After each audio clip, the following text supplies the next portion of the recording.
How's it going, guys? Rogues Tay here, bringing you another video, and today I'm looking at a really cool list. This Blissey box. Let's hop into it.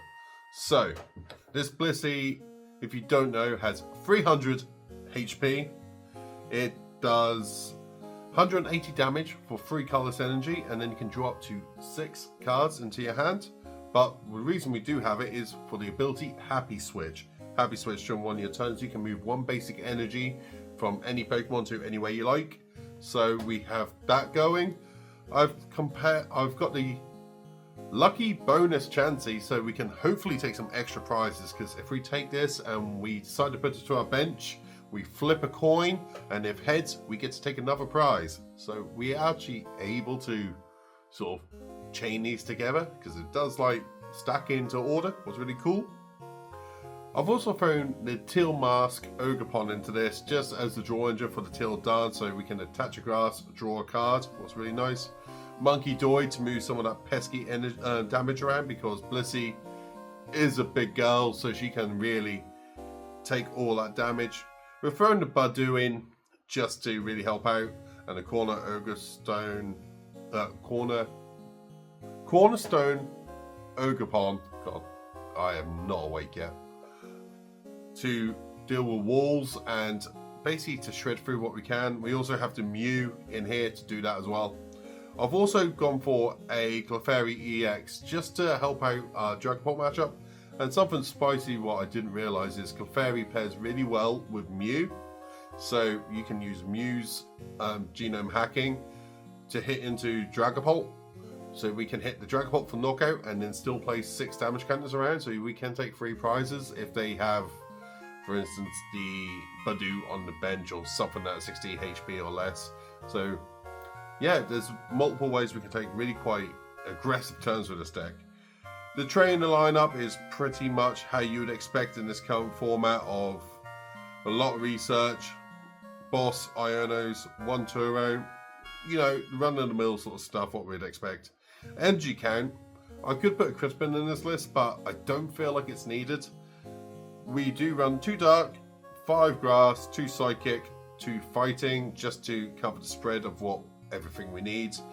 Once again, we could throw a Crispin in this list. I just don't think it's worthwhile. And for the A spec, I've gone for the Prime Capture, because Prime Capture is kind of mad for this deck, so we can move our Blisseys when we want to, as well as the Turo to pick them up, because we can move all the energy off the Blissey and keep going. So yeah, that's the deck list. Let's hop over to a game. Before the game, why not hit the subscribe button? It will definitely bless your top decks. Thanks. Back to the video. Okay, so this game was taken from Punker Amy's most recent tournament, what I decided playing, and came 25th in. I discovered Iron Thorns is a really bad matchup for this deck. But here we are going against a Dragapult. We sort of just go ham, and we just try to set up as much as we can. Here, I should have grabbed the Ogerpon, maybe just to see if I could end up doing some shenanigans, but I thought at this situation, getting the Squawkabilly would be a better shout, because we can at least send Squawk and Seize. The Ultra Ball, once again, should have really grabbed the Ogerpon here, but I wanted to get a Chansey down just so we had something going. And looking at our hands, we're not doing too bad. We have nothing really. I can't remember if I benched the second Chansey. I don't think I should have. If I did, it was a mistake, because I could have went for an Ogerpon later, and we didn't. That's cool. So here they hit the Buddy Poffin. We've got the Droopy in the active. They've put the escape auto, so it's trying to stop them from being able to Itchy Pollen us, because Itchy Pollen is a bane of our existence. But in this situation, we can sort of Itchy Pollen back and try to control their board state as much as they're controlling ours. So they've got 3 cards left in hand. They Itchy Pollen us. We draw into the research, what is kind of goated. We get the stadium down. Once again, did I need to bench the other Chansey? I don't know. I think that may have been a misplay on my part. But we hit the Iono PAL. We've got 2 energy on our Blissey. So next turn we are threatening a swing with Blissey. We've item locked them, so we're not doing too bad. Once again, I would love to have the extra bench space right now, but that happens. So we put a fighting energy to the Blissey, and we swing for 180 damage and take the first knockout. We're left them with only 2 cards in hand, but they do have items back. They just kind of capture us to try and lock us up. So here, I do attach a duck to the Fezandipiti to get the free the tree.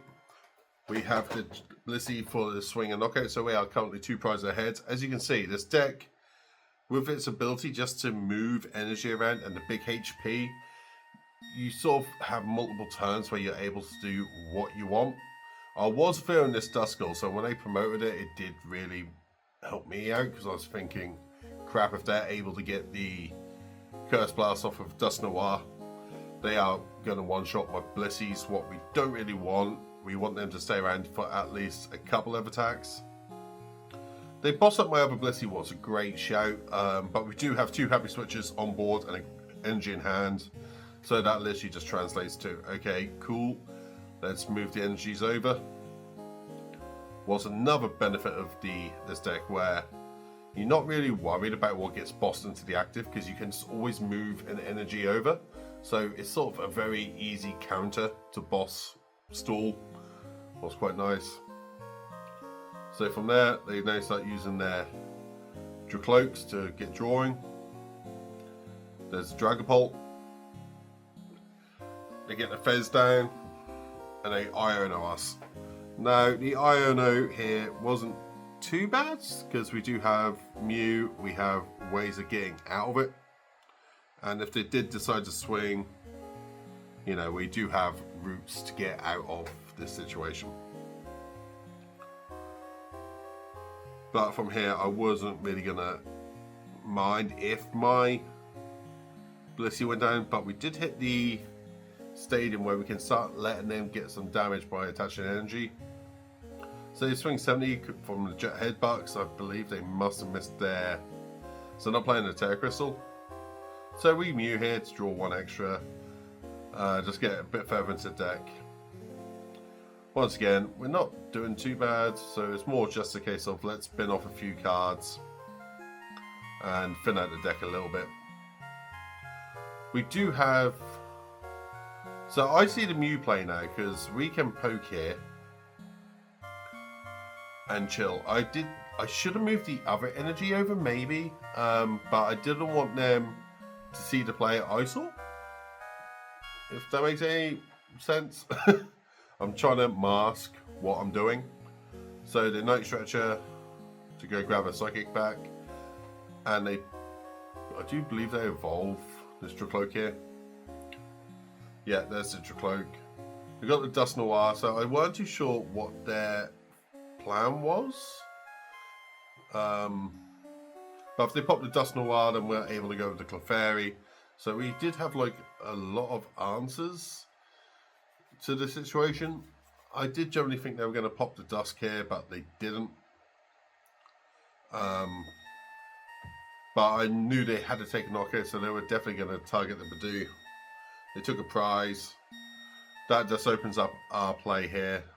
So we get the Teal Mask down to be able to draw. We're basically just looking for a switch out at this point. And the last switch out we have is Turo. So we're drawing through our deck, just trying to find the Turo.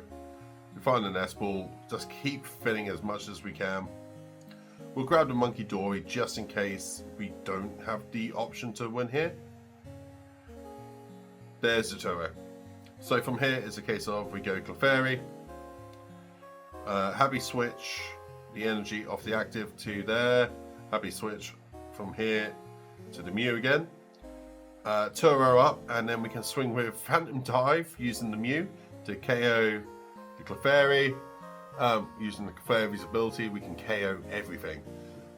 This deck is madness, like true madness. Having that ability to take a free prize turn on a Dragapult, what the hell? But yeah, hope you guys enjoyed this video. If you did, leave a like, leave a comment, and always, you know, see you in the next one. Peace out, guys. Bye.